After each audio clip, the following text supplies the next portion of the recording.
any form going forward? I don't know. I'm not a very political person, but I do have beliefs. I have morals, and I'll always stand on those and be true to who I am. And I think people are going to take it how they want to take it, but I've never even really said anything about that. And so when it comes just to protecting young girls in sport and women in sport, I feel very strongly about that. I think that's why you have Title IX. That's why you have some of the greats in women's sports.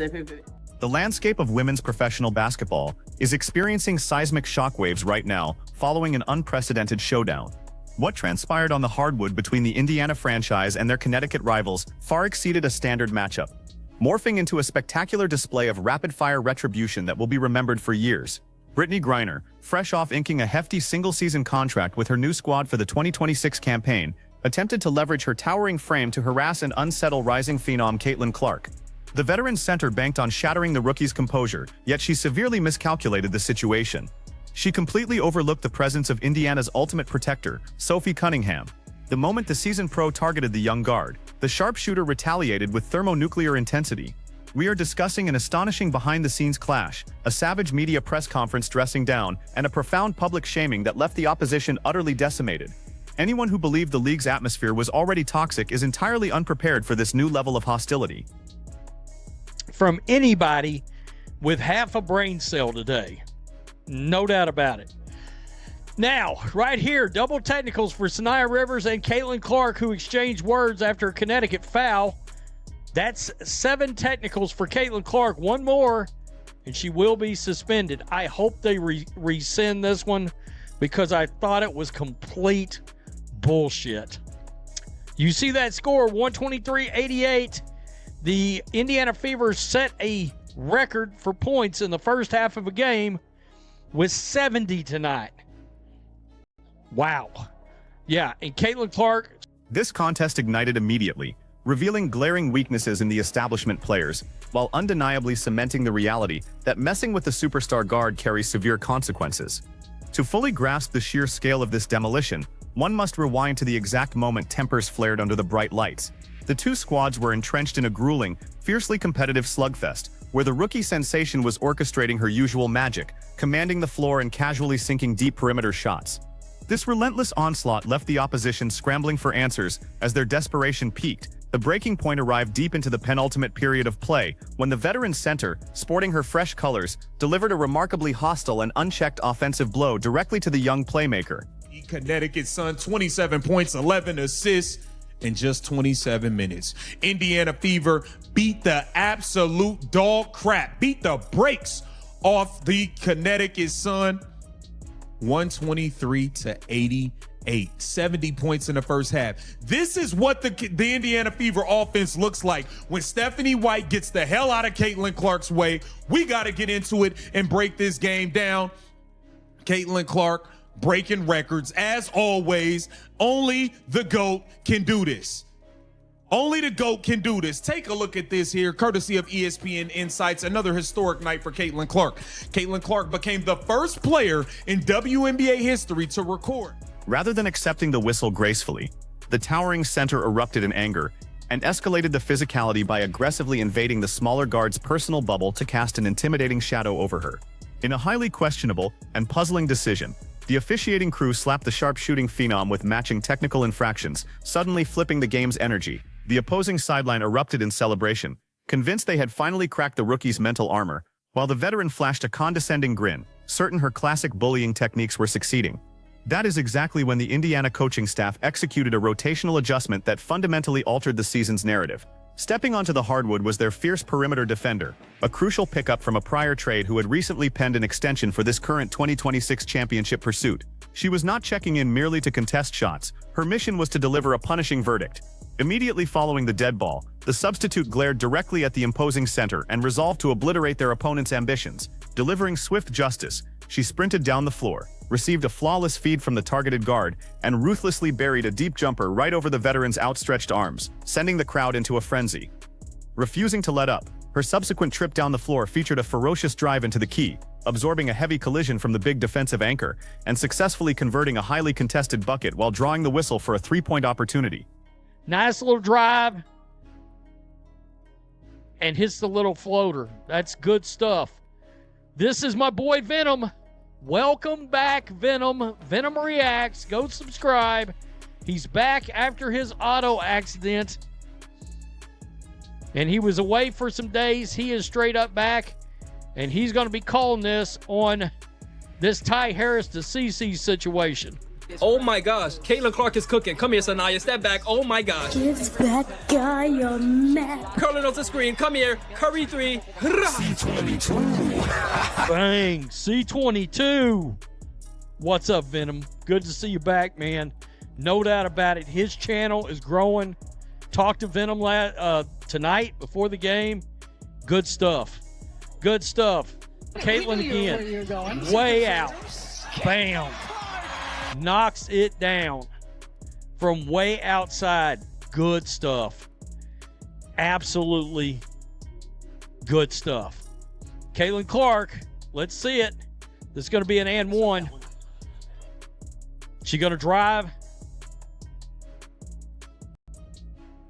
Pull up another little floater. Sparked by that critical conventional three-point play, the fierce wing player effectively commandeered the remainder of the contest, initiating a solo scoring barrage that put the game entirely out of reach.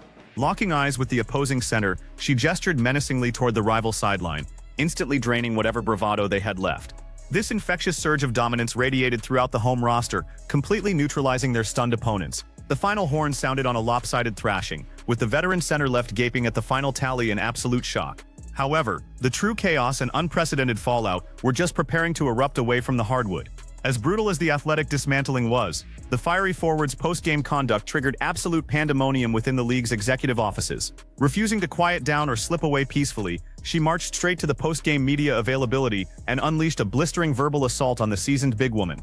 Bypassing the standard, carefully rehearsed athlete platitudes entirely, she opted for pure, unadulterated honesty. Really important to protect.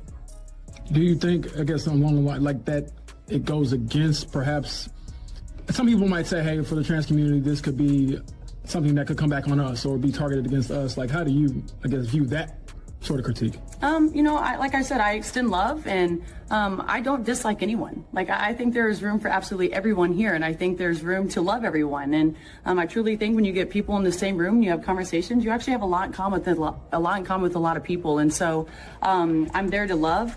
But I'm also there to love biological women, and I think that there are rights that need to be protected. And like I said, I'm going to stand true to that. I'll never falter in my beliefs in that, but I have never once said I hated the trans community. Like I said, I think there's space for everyone. Sophie, what about Connecticut today?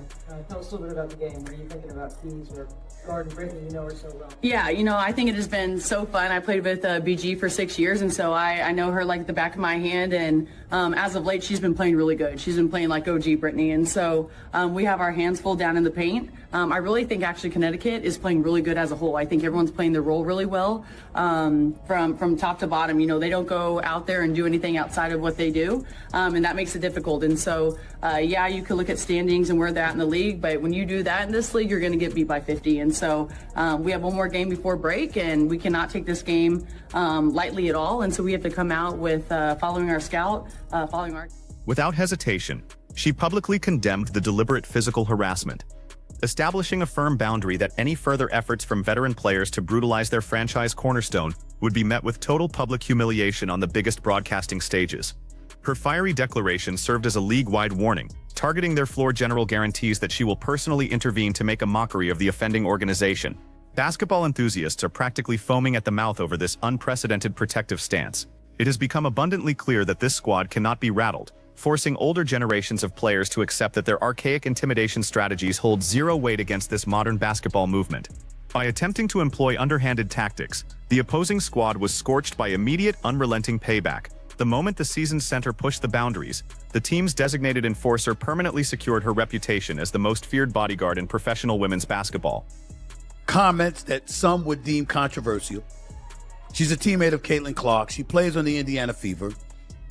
And she was the one that got into it with a player a few weeks ago where she just pointed in her direction and kept pointing in her direction. That's Sophie Cunningham.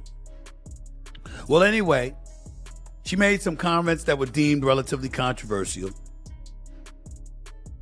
about a week or so ago. I don't know when it was. And she said she wasn't backing down from her comments. And it was regarding trans athletes in women's sports. Matter of fact, she went so far as to say she doesn't think her comments were controversial at all. She shared her opinion on a polarizing topic in an interview with ESPN this week, where she claimed she felt a duty to, quote, protect young girls in a locker room, or young girls in sport who shouldn't have to go against biological men. That's what she talked about. She was asked to expand on the quote when meeting with the media on Wednesday, and she made it clear that's how she feels. Quote, "I said what I said," Cunningham told reporters. Well, rather than me just saying that, let's hear from Sophie Cunningham herself. Listen to what she had to say. Talked about wanting to protect young girls who shouldn't have to go against biological men. Just can you expand your viewpoint on that? I mean, I think I said what I said. I think it's kind of common sense. And I think I'll always believe in that. I think it's really important to protect children. And that's little girls who are also involved in that category. And so I stand on what I said, and I always believe that. I stand with Sophie Cunningham. I stand with Riley Gaines. I stand with them both. I have 2 daughters.